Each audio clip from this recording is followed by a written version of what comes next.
the children of Israel were getting ready to go into to try to take over Jericho. And does anyone know why they're trying to get into Jericho? If you look at Jericho, it's this big fortress wall that was like it was a city, but it was its own defense system that no one could get in, no one could get out unless Jericho said so. The walls were so big that their homes were in the walls. You read about Rahab, I think her name is Rahab the harlot. She lets them out the window because she had a good view. She had a wall room. Her window went right out the wall, and she probably had to pay extra for that. That's why she was a harlot. The walls were so thick that they said that they raced chariots on top of them. If you could only imagine what a chariot is, I don't know, like the width of a four-wheeler, and they would race them like 9 wide. So I don't know, probably the width of this building is how thick the wall was. Crazy, right? Think of that. And here is a wandering people living in the wilderness saying, we need to get in there, guys. All right, why were they getting in there? Anyone remember? Anyone know why they're trying to get into Jericho? Just because God said, you're going to conquer.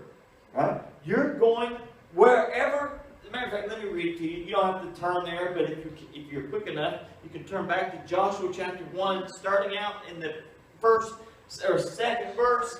He speaks to Joshua, God does, and he says, Moses, my servant, is dead. Now therefore arise, go over this Jordan, you and all this people, to the land which I am giving to them, the children of Israel. So they're like, oh, let's go over here, let's conquer these people, because God's giving us the land. This is in Joshua chapter 1. Verse 3, every place that the sole of your foot will tread upon, I have given you. I bet these people walked funny, right? If they were walking, I bet they was like just tap-toeing and just that way the sole of their foot is just touching everything, right? Touch that tree a little bit, right? And just, if God promises them something, they were like, hey, let's do this, right? And he says, every place that the sole I have given you. From verse 4, from the wilderness and this Lebanon, as far as the great river, the river Euphrates, all the land of the Hittites, to the great sea toward the going down of the sun, shall be your territory. No man shall be able to stand before you all the days of your life. As I was with Moses, so I will be with you. I will not leave you nor forsake you. Be strong and of good courage, for to this people you shall divide as an inheritance the land which I swore to their fathers to give them. So, right, this is one reason, we know one reason why they're trying to conquer people. Where they're going, why they're going. Right? They've seen what Moses has done. He's been faithful to them, even though they complained a lot out in the wilderness. For 40 years, they complained a lot. Now Moses is gone. God says, hey, just like I was with Moses, and I've carried you guys all this way. All right? I've gotten rid of all the people that I brought out who just lost their faith in me. I got a whole new breed, a whole new generation of people, and this is the heirs of the people that I promised, and we're going to go into this land. You're going to take over all these people, not just Jericho, but just all these lands. If you look over to Joshua chapter 2, the very next chapter, starting in verse 8, they go in and they go into Jericho and they speak to Rahab, right? And they're hiding. They hear about the spies. They send spies in, and they hear about the spies. So they come to Rahab, and they're like, hey, we hear that you have people staying with you. They came to see about Jericho. And she says, actually, well, they already left. If you guys go now, you can catch them. She kind of, deceives them and saves these 2 spies. And down in the verse 8, it says, before they lay down, she came up to them on the roof and said to the men, listen to this, I know that the Lord has given you the land. This is a person of Jericho. Holed up in the city, in her wall house, I'll call it that. In her room that's in the wall that is so big that no one can get out and no one can get in. And she says, I know the Lord has given you the land. that the terror of you has fallen on us, and that all the inhabitants of the land are faint-hearted because of you. For we have heard how the Lord dried up the water of the Red Sea for when you came out of Egypt, and what you did to the two kings of the Amorites who were on the other side of the Jordan, Sihon and Og, whom you utterly destroyed. And as soon as we heard these things, our hearts melted. Neither did there remain any more courage in anyone because of you, for the Lord your God, He is God in heaven above and on earth beneath. He says, now, I beg you, spare my life, spare my family's life. Right? So, the reason why they're going into Jericho is because they are simply walking on the promises of God. Right? They have no proof yet. They have no physical thing to touch, yet all they still see is a wall and a city inside the wall that they can't get to. Popular opinion might say, this is ridiculous. We can't get in there, right? Popular opinion would be to think, right? Try to, if you will, erase the rest of the story from your mind and put yourself in the children of Israel's shoes for just a moment. You're facing this giant task that God has said He'll do, but we all know that we doubt God's promises sometimes. When He says He's do something, and we believe it first, but then after the fire and the intensity goes away from the promise, we're like, I'm trying to hold on, God, but man, it's just getting hard, right? My hand is growing weak from gripping that promise so long. My hand is growing tired of holding it.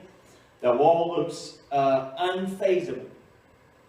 Not only that, imagine the mindsets of the people outside the wall. They're probably thinking the mindset of the people inside the wall is cocky, is confident. They're in there, they got the wall. But here we read in this story that she's saying, hey, we're conquered people. We have no courage left because we've heard of your God. Yeah, I'm sure the people outside the wall are thinking, why do we have to keep doing this ridiculous stuff to get these land and go, just couldn't you find us a spot where no one's inhabited and make it watery there, make the grass grow good? Give us the milk and honey there, dry this spot up. Why do we have to go through the battle? Why do we have to go through the impossibility of conquering the wall? Their mindset, I'm sure, even though knowing that God is going to give the land, even seeing them, we have seen the children of Israel before, and we see how what's the word I'm looking for? Quick to leave God. All right. Well, I can't think of the proper word. Fickle. Came to me. How fickle they were. That they were just love God, serve God, trust God one day, the next day they're like, God, we're getting hungry again, we're tired of the man. Right? This is the type of people they are. This is the human race in general. So now these people are like, we're going into the city, we got to conquer this city, yet their mindset was probably, the people inside of Jericho are confident. They're probably mocking us as we speak because we think we can get in there. But yet the people inside are like, man, we have to close the gates.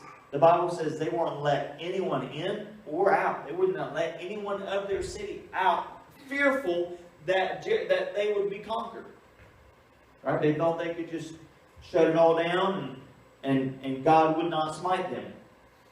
So they were walking just on His promises. They were walking on the words of God. They were walking on faith, by faith. Right? Similar to Peter walking on the water. He was not walking on water. He was walking on God's promise. Saying, come out to me and it'll be okay. He was walking on faith. Right? So we need to be walking on not what we think is attainable. Because the children of Israel looking at the wall probably thought this is ridiculous. This is unattainable, except for the fact that God has told us He could give it to us. Right? How many of you are probably like them? They were probably on we'll wait and see how this happens basis. Right? God says, I will give you the city. And you're like, yes, I believe it, but we're going to just not push this envelope too far. We want to see how God does it. Right? I believe it, but I'm not going to go tell my neighbor just yet. Let me wait, see how this starts. Let me see if it starts going that direction. Then I will rise up with confidence and let my neighbor know I knew it was going to happen all along. Right? Similar to me last year with the Ohio State and the Alabama game. Right? You remember watched the game. Right? When you watched it, Ohio State gets off to a good start, but then Alabama starts to roll tide. Right? They start to come back, and it's just like boom, boom, boom. It is a close game. It looks like Alabama had the Buckeyes number. I was watching the game, and I just started to get this sense of despair. Like, man, here we go. We're just going to blow it just like we have the last several times against these stupid SEC teams, right? And it just happened, and then all of a sudden, the interception and the touchdown, my confidence, I knew they was going to do it. I knew they was going to come through right when they needed to. Never looked down at them for a second.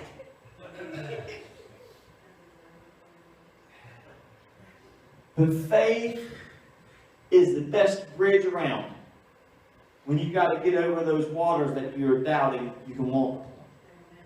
Faith is the best bridge around when you've got to get from here to inside the city and there's no other way to do it. As a matter of fact, not only is faith the best bridge, faith is the only bridge that can make you go from impossible to possible.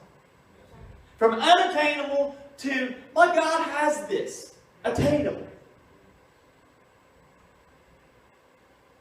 Could you imagine the thoughts of the people outside the city? I'm sure there were some who were proud, who were like, I am so tired of walking in this desert. It's about time God gives us what we need.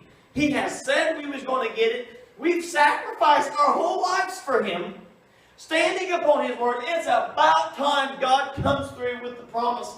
And then I'm sure there were some humble who would say, there is no way we deserve any of this. Right? We were so wicked. Our parents were wicked. We have turned on Him time after time after time. Yet here He is getting ready to take us into the promised land. Here He is getting ready to give us a city. Here we conquered these kings and we conquered this city. I don't even know why He picked me, but God just keeps pouring out His blessing on us.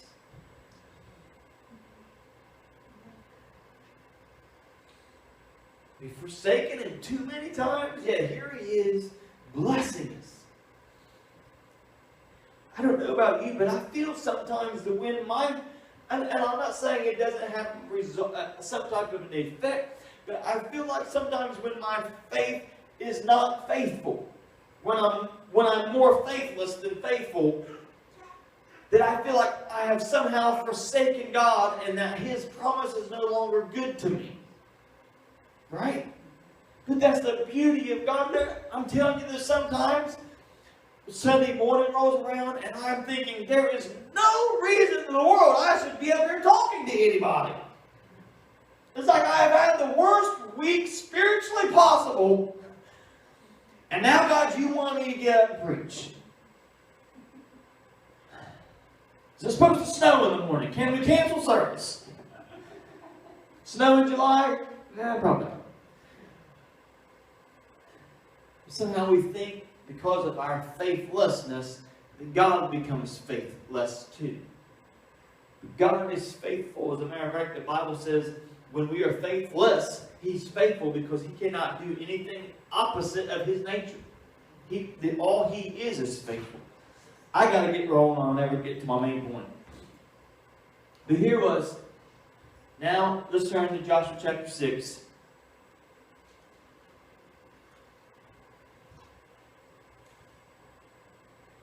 We read again here in the first verse. Now Jericho was securely shut up because of the children of Israel. None went out and none came in. The Lord said to Joshua, see, I have given Jericho into your hand. Now wait a minute, just time out for 1 second. Verse 2 starts out with what? And the Lord said to, okay, He's speaking to His man, right? Not the congregation yet. Not the children, not the whole city of Israel. Not the nation, he's speaking to Joshua, and then Joshua does what? He conveys the message. Right? So the Lord said to Joshua, see, I have given Jericho into your hand, its king and the mighty men of valor. You shall march around the city, all you men of war. You shall go all around the city once. This you shall do 6 days. Everybody say 6. And 7 priests shall bear 7 trumpets and ram's horns before the ark. But the 7th day you shall march around the city 7 times. Everybody say 7. And the priests shall blow the trumpets. It shall come to pass when they make a long blast with the ram's horn, and when you hear the sound of the trumpet, that all the people shall shout with a great shout, and the wall of the city will fall down flat, and the people shall go up, every man straight before him. And that awesome, right? Could you imagine Joshua's feeling of just, oh! All we got to do is shout. We just march and shout. That's it. We just march, shout, play some music. We're a marching band is all we are. Just walk around. We're just march some time, and we'll play music, and we'll shout when he tells us to. And the wall is just going to fall. God, have you seen the walls? How big they are? Okay. Just making sure that you saw the walls. But I'm sure he was in awe. And if I'm Joshua, right?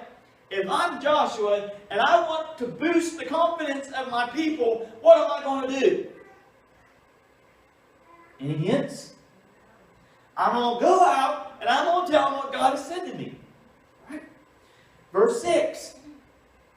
Joshua the son of Nun called the priests and take up the ark of the covenant. Let 7 priests bear 7 trumpets of ram's horns before the ark of the Lord. And he said to the people, proceed and march around the city, and let who is armed advance before the ark of the Lord. That's what Joshua tells the people. Verse 8. So it was, when Joshua had spoken to the people, that the 7 priests bearing the 7 trumpets of ram's horns before the Lord advanced and blew the trumpets, and the ark of the covenant of the Lord followed them. The armed men went before the priests who blew the trumpets, and the rear guard came after the ark while the priests continued blowing the trumpets. Now Joshua had commanded the people, saying, you shall not shout or make any noise with your voice, nor shall a word proceed out of your mouth, until the day I say to you, shout. Then you shall shout. So he had the ark of the Lord circle the city, going around it once. Then they came into the camp and lodged in the camp. Every time I've heard this story, I think Joshua tells the people the plan. I don't read anywhere here where Joshua tells them the plan. Do you? I always figured Joshua went back to the people and be like, all right, people, here's the deal. We're gonna load up our stuff. Everybody get the priests get their trumpets, and we're going to march around. We get the Ark of the Covenant, and then we're going to march around the city. We're going to do that once. And we're going to do that one day, right? And then we're going to come back to the camp. And then the next day, we're going to go ahead and go back, just do it again. And we're going to do this 6 days, right? 6. Remember the number 6. This is what we're going to do. This is our plan. So don't faint now, because we only got to do this 6 days. And then on the 7th day, what we're going to do is get out, walk around the city. We're going to do that 7 times. 7 times. Everybody remember, just on the 7th day, we're going to walk around 7 times. The last time, when I tell you all to shout, that's when we're going to shout. So, when you begin to get tired, remember, we just got to do it once for 6 days. And then on the 7th day, then it's the big one. Okay? Everybody remember that. Just so be encouraged. When you begin to get tired, think, I only got to do this once for 6 days. Now, it must have been possible for them to do it 7 times in one day, or else God would have not told them to. So, I don't know how long it took them, but evidently they could do it more than once in one day. So they would get up, they would get ready, not knowing the plan. Sorry, I'm screaming. They would get up not knowing the plan, not knowing what Joshua had heard from God. Joshua was here all the while knowing, we're doing this 6 days, 7th day, we're doing it 7 times. I know it. I know the plan. I'm just not telling anyone. Kind of like one of those, we were helping Keith build his roof up on his building, the jewelry building. And the guy, I don't know if he's my second cousin or if he's your second cousin, Jeff. Your first cousin. So my second cousin, Jeff Hamilton, wise man in the building. And he doesn't really tell you every step we're doing. He's just telling you along the way. Now what you're going to do here is just this. Right? And he don't tell me why I'm doing it. And he don't tell me how much I have to do and how far I got to go. He basically just put this right here. When you're done with that, come back to me. I'll give you another job. Because I don't need to know anymore, because if I did, it probably would overwhelm me and I'd get lost. Not that that's an insult, but just, I don't know what I'm doing, and he does. So here's Joshua, possibly with all the confidence in the world, because he knows the plan, holds it back from the people. He didn't tell them about the 6 days. He didn't tell them about the seventh day, and the 7 times. So I could only imagine what the people thought. Then, you know what else he tells them? No talky-talky. We're going to do this. We're going to go out and walk around the city. And I don't want you to utter a word. Everyone knows silence makes the trip longer. Right? Or else we wouldn't play the radio. Or else we wouldn't have conversation. We would just be dead silent. And we're like, oh, this will go by quickly.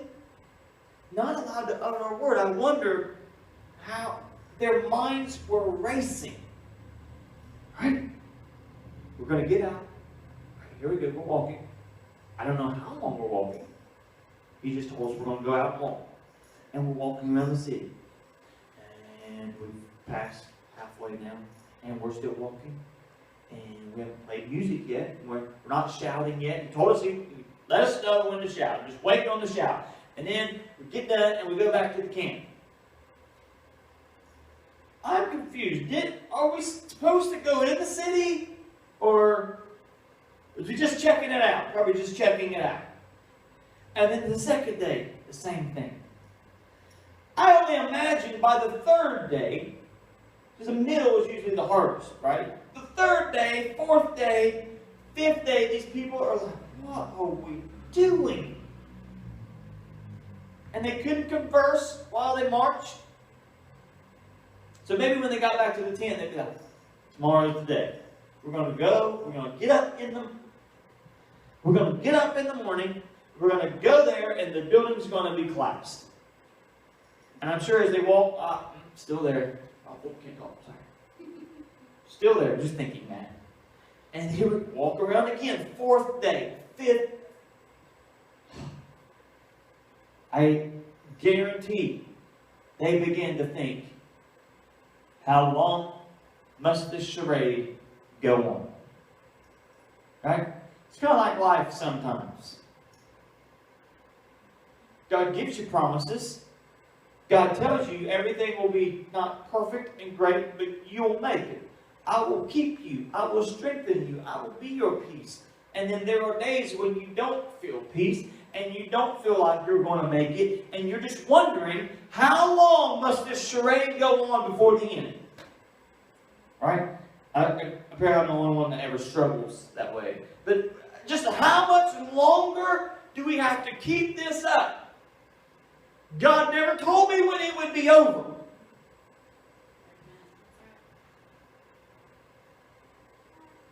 Joshua didn't tell them the 6. I just think that would be so much easier, don't you, for the people? Just, hey, Joshua, if you just told us, bro, that was 6 days, and the 7th day we had the 7 times, then we all would have not have been discouraged on the 5th day. We would be encouraged because we're getting closer to the end. And Joshua's just sitting there thinking, let these people's hearts not faint, right? I want to, in a sense, I want to test them. I want to see if they'll be faithful long enough to see God's provision. We all know that that's somehow how God works in us sometimes. And I just want to see if they'll be faithful. Everybody knows I'm faithful. And sometimes we're like, we want to prove God's faithfulness, yet He's never not proved His faithfulness. So most oftentimes, He's proving our faithfulness by us waiting. So here they are, possibly going mad in their head and complaining in their head and losing encouragement in their head as they march around this city 6 days, once a day. I wonder how they felt the 6th day, right? Because they didn't know that was their last trip of one time. They figured probably, tomorrow's another day. Can't wait to get back home and work on my cornbread. Got a bowl of beans in the oven. I don't know how you mean. In a thing, whatever. Crock pot, plugged it into my electric. Out in the tent.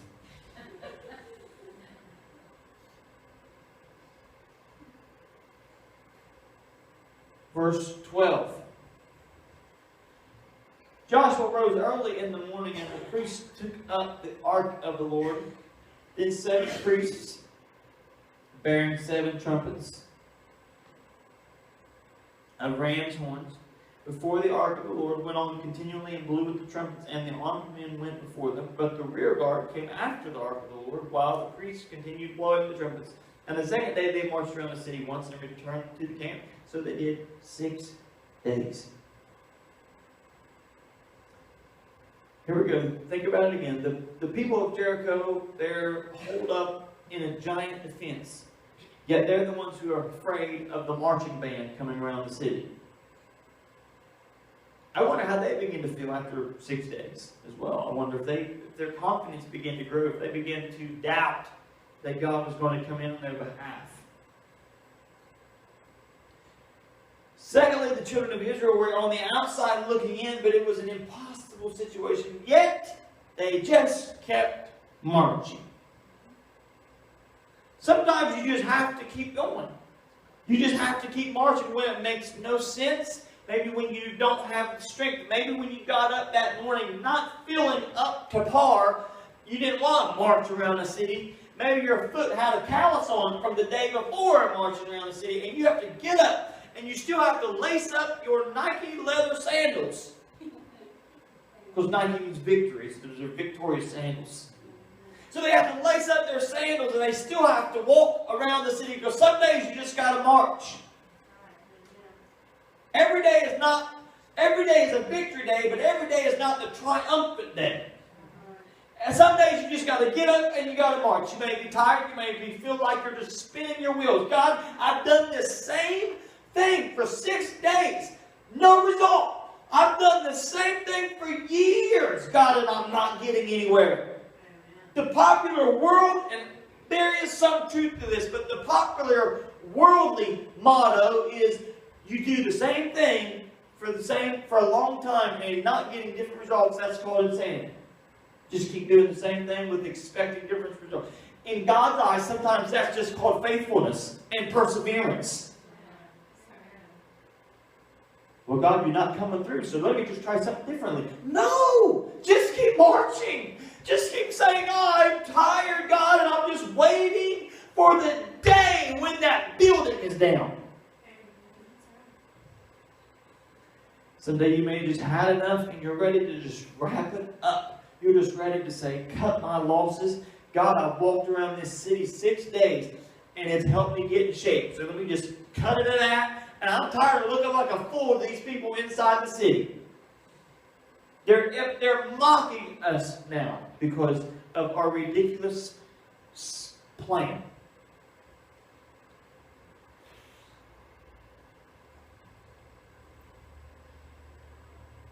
See, what we don't know is the mindset of our enemy. That the very thing that we are walking around and the very thing that we're stressing over and the very thing that maybe we're even becoming to doubt ever happened is the very thing that's afraid of you because of who's on your side. That wall that you seem to doubt is ever being able to be penetrated is afraid of you because you don't stop marching. Every day they're like, I bet they've given up by now. But on day 4, here where they are again. And I imagine the people on the inside.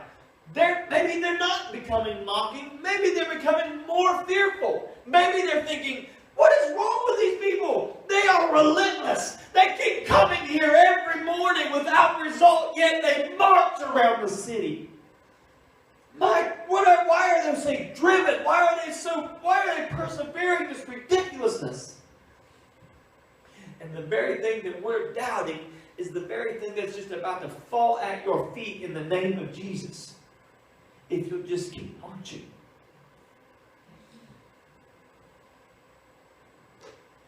Verse 15, but it came to pass on the seventh day. Here it is, everybody say 7. And no one has any idea that this is a pinnacle day. Joshua alone. I wonder if they fed off of his confidence, or if I wonder if they just looked at him like a loony bin. Loony, whatever the word is. Looney Tune. He's in a loony bin and he's a Looney Tune. And I wonder if they just looked at him like, what is wrong with Joshua? Joshua knows the plan. Joshua's walking around confident. Right, 7th day, here's the day, right? It's just like a preacher waking up and got a great message ready to go, and he's confident, and everybody's like, oh, how much longer, Joshua?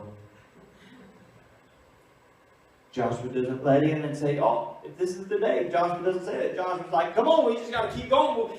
Eventually, God's going to bring that wall down. He said he would. We just got to keep marching. Joshua. Does Joshua have to be a morning person? I haven't had my coffee yet, Joshua. Do you imagine on the 7th day, some of them were like, Bill, go ahead and put our beans on like we did yesterday. We'll be back in just 3 hours. We'll be gone quite a bit longer because we got to make 7 trips. They didn't know that. Right? And so they go to the camp. And they walk around the city. And I wonder how the people in the front handled it, right? They just walk around the city, and as they come to the end of the city, where they usually make about right and head back to their little camp, they begin to turn right, and Joshua's like, no, let's do it again. Joshua, camp's that way. This trip takes like 2.5 hours. You want us to do it again? Yeah, let's go again. Gosh, Joshua, you've lost your mind. And they just go, and they go, and they go. And the Bible says that they rose early about the dawning of the day, marched around the city 7 times. If you thought that one trip a day for 6 days drove them crazy, I can't even imagine how they began to feel time after time after time. Joshua, I didn't wear my good shoes today. Right? I'm already tired now. This is nonsense. But yet we're not allowed to talk. This is just in my mind. On that day, they marched around the city 7 times. And the 7th time it happened, when the priests blew the trumpets, Joshua said to the people, finally, shout, for the Lord has given you the city.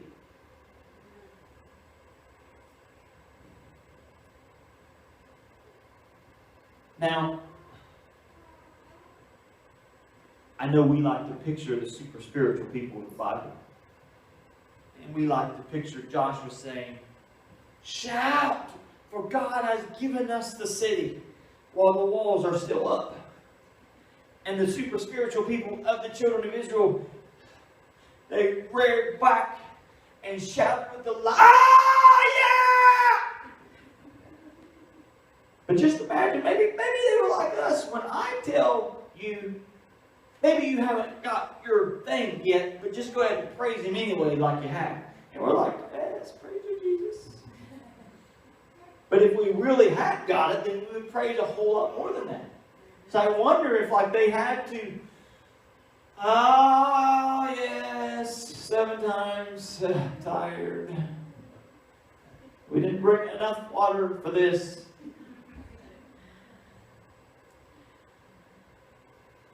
But he says, shout, for the Lord has given you the city. Maybe they did shout with all their might. Maybe they just had to muster it up. Maybe with no faith.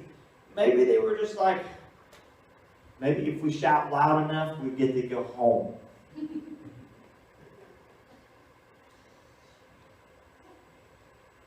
Verse 17, now the city shall be doomed by the Lord to destruction. It and all who are in, only Rahab the harlot shall live, she and all who are with her in the house, because she hid the messengers that we sent. And you by all means abstain from the accursed things, lest you become accursed when you take of the accursed things. And make the camp of Israel a curse and trouble it. But all the silver and gold and vessels of bronze and irons are consecrated to the Lord, that shall come into the treasury of the Lord. Verse 20, so the people shouted when the priests blew the trumpets.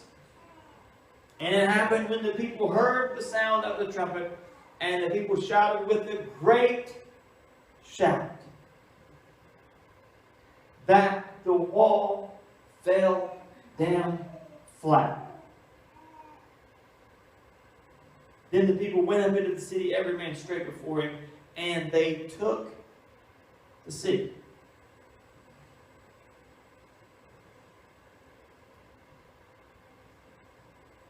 Aren't you so glad they didn't stop on 6 days? What if their frustration had gotten the best of them and they said, this is ridiculous, Joshua. 6 days we've been doing this. I'm done. Tired. What if on the 7th day, on all their trips, if they had just stopped on 6 circles around the city? And they had just grown tired and they said, I'm done. Josh, this is ridiculous. I'm going home. But they didn't stop on 6 days. And they didn't stop on 6 trips. And on the 7th day, and on the 7th trip, they shouted, and the wall fell down flat.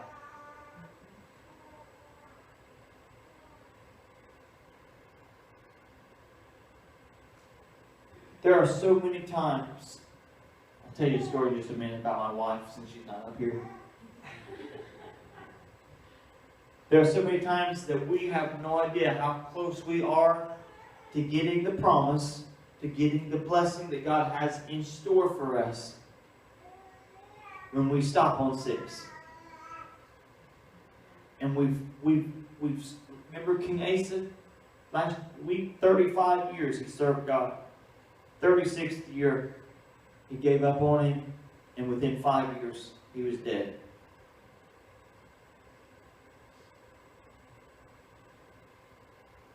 Sometimes we serve and we're patient and we persevere for so long, and then just at the end, on the 6th day or on the 6th trip, when we're so close to the end, and we say, God, this is just too much for me.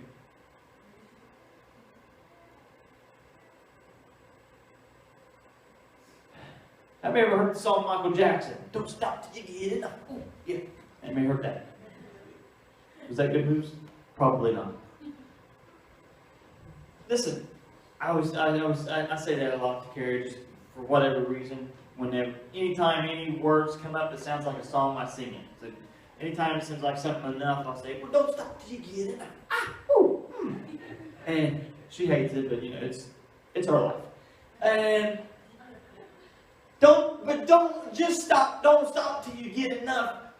Go past getting enough, right? Because this life will give you more than enough what you want, right? You'll think, I cannot handle anymore. Good, all right?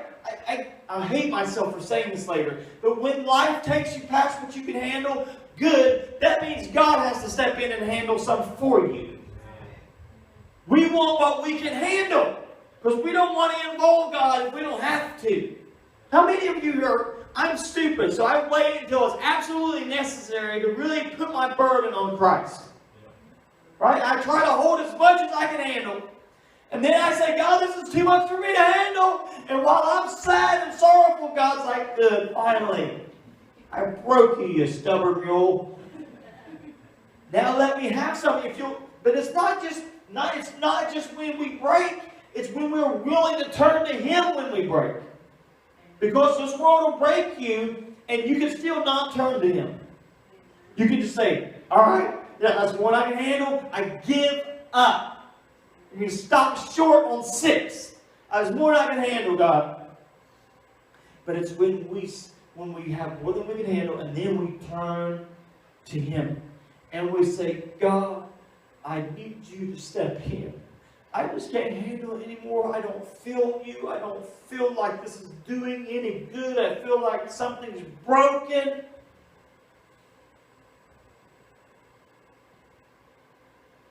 You step in.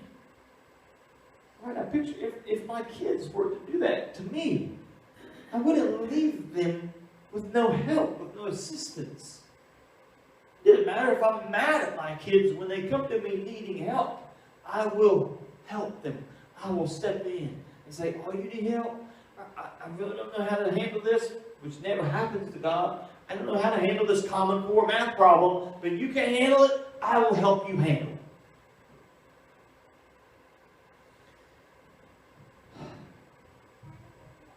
We went last Sunday, we went to the Noble Farms, Noble Family Farms, and they have a corn maze. Right? And they have a mini maze, and we went through the mini maze, and it was mini amazing. I know, corny. See what I did there? Anyhow, well, we went through the mini maze, and it was all good, and Dad said he went in the mega maze, and he's like, I've never found my way out. So we're all like, all right, well, let's go through the mega maze. And me and my kids and my dad and my wife, we decided to go through the mega maze. And we go through the mega maze, and we're walking. And we're walking, and we're walking, and we're turning, and we're turning, and they ask you questions, and you're supposed to know the answer. That way you know which way to turn. And Google doesn't get a signal out there, so we just had to guess. No, I don't even know if anyone ever checked. We were just guessing. We were walking and having fun with the kids, and then after, I don't know, 20 minutes or 30 minutes, everybody's like, oh, did we come this way? And like, let's just go this way. We're getting desperate. We're asking Taylor to lead us because we can't find the way out. Which way do you want to go, Taylor? This way? All right, let's go this way. And by the end, we're getting close to the top again. We're getting close to people. We can see the people, hear the people. But yeah, there's corn blocking. We're not in the path yet. We didn't even know how close we were, but it felt like we were close. And my wife had had enough, and she stopped on 6, and she said, I'm cutting through the corn.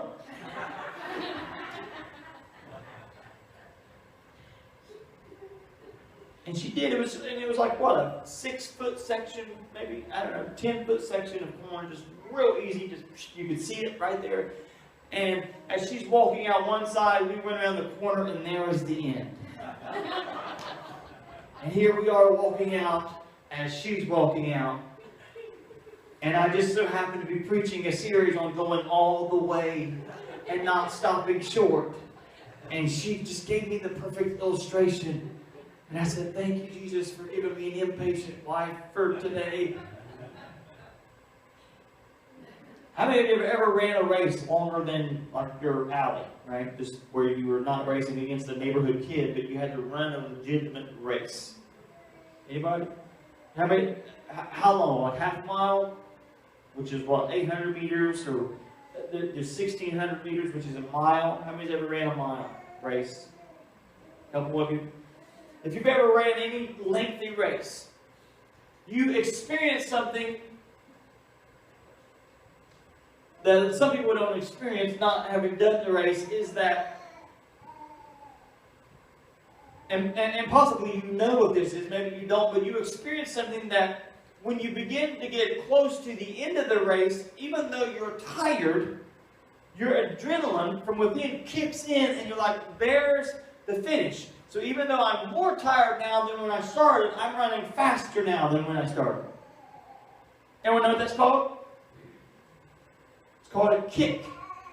Right? So if you have to run a 1,600 meter race, you run for about a good pace of 400 meters, and then 800 meters, which like on a football field, is a lap is 400 meters. So you got to run 1 lap, and you're at a decent pace, and 2 laps, and 3 laps even. And then the 4th lap, probably with like just 200 meters to spare, you just begin to kick it in. You just empty the tank. You don't want nothing left. So even though you're tired and you've ran 1,400 meters, You know that the last 200 meters is possibly the most important part. I was not a very determined kid in high school, but I knew when I was on the track team that I would save some for the kick. So while some kids who were more determined and more in shape, they would run good whole races and then have a kick, I would hold it back more, right? And which is not the proper way to go, but that way when I got to the end, I could just flat out sprint, and I would pass a few people that they probably thought I wouldn't pass. That way I just looked good at the end. That's all I cared about.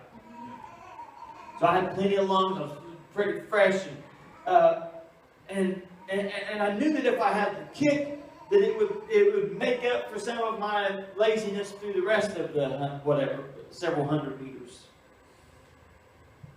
See, how many's ever ran a 5K, which is 3 miles, 3.1 miles?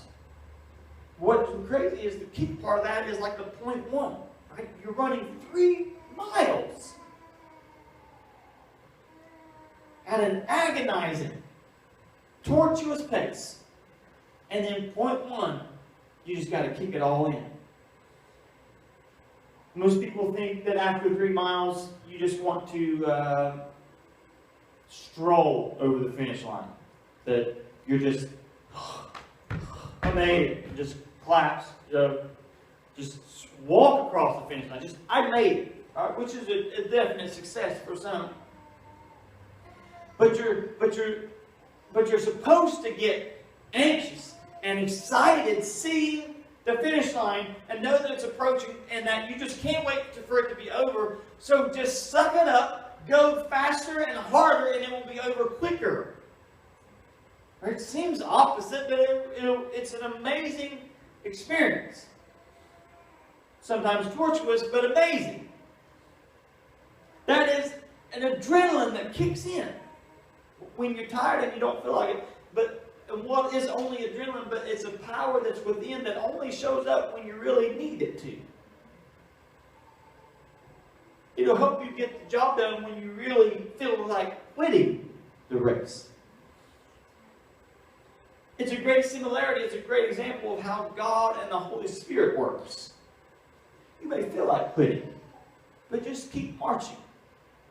Right? Keep getting up. Keep lacing up your sandals. And keep getting out there with your robe and with your trumpet and be the marching band that no one else is being. Right? Everyone else is putting up their trumpet. Everyone else is putting up their laces. You keep blowing the trumpet. You keep letting the city people know, I'm still here marching the city.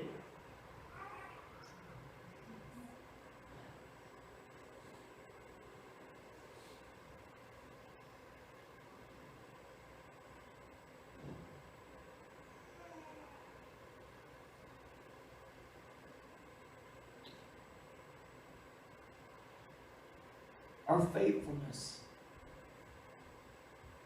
provides the way for God to show His faithfulness. Right? When we're faithless, if we give up on Him, God still remains to be faithful. But we won't get to experience it. We'll miss out on the faithful part because we stop short.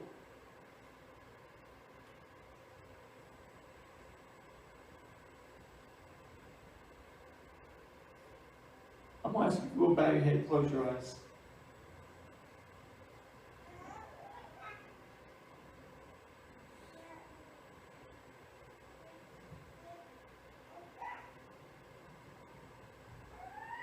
We've talked about the children of Israel, how the reason they kept walking was because they knew God's promise. They didn't know His plan. They didn't know the 6 days and the 7th day and the 7 trips. They didn't know the plan, but they knew God's promise. Right? They knew His promise that said they would inhabit the city. So sometimes we give up because we don't know the plan. But if you know the promise, that's enough for you to keep walking.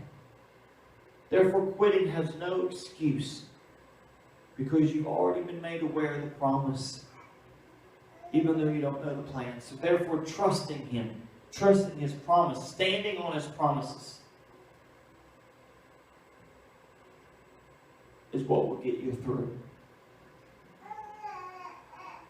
I don't know what you've been through this morning. Just to be honest with you, I was dreading. You can look up at me just for a moment. I don't want you to fall asleep just yet. I was so excited about this message when my brother preached about Joshua chapter 6 last week at the revival. And he didn't preach this at all. It wasn't about stopping short. It was a whole different theme. And it just, man, I just knew. I was like, this is the perfect example of going all the way. Because they didn't know the plan. But yet they kept going. And I was excited. I was fired up about it. And as I was digging into it more and as I was studying it, and even just coming to last night, yesterday, I just had a bad day. No specific reason. You can ask my wife, but I was just in the Grinch mode. So last night come around, and then I had a daughter who, to put it politely, she made me even worse in the Grinch mode because she did not want to go to sleep. And then she was waking other girls up who were asleep because she couldn't sleep. And I was about to blow my top. I mean, I was trying to keep it in because the people down the street would hear me yelling if I would, but I was trying to just so I was just not, by last night I was just not feeling it then. I was just like, I don't even want to go to church in the morning. Just sleep in, kind of just curl up in my bed. Which is not even me. I don't like that. I don't enjoy that either. So then I began to pray, and I just turned on some worship music. And after a few moments, and just God showed up, and I was just like, man, I'm fired up again. You know, I mean, I was a jerk today, and I'm sorry, and I'm ready to preach. This morning rolls around, right? And then we turn into pastor of a small church, so I get all these small church problems where no one's going to be there that I need to be there. No drummer is going to be there. Children's church person can't be there. And then all of a sudden I'm like, I don't even want to go to church again. You can ask my wife and kids. I was dressed and ready for church, and I got a couple text messages, and I'm like, from my mouth, I said, I don't even know why we have church anymore. I can't get no one to show up. And I know you all are here, so I'm not bad-mouthing you. I was just frustrated. And then Terry was trying to help, and I didn't want help. I was just like, just leave me alone. I'm going downstairs, brushing my teeth, and going to church, because some days you just got to march.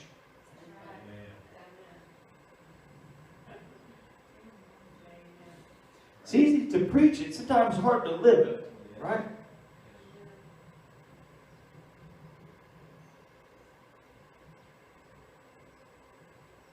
If you're like me, and I don't know what you've gone through, but maybe you're flat tired of doing all the marching and not seeing any of the walls falling down yet. Can I just tell you something? Don't stop on 6. Don't stop. You could be so close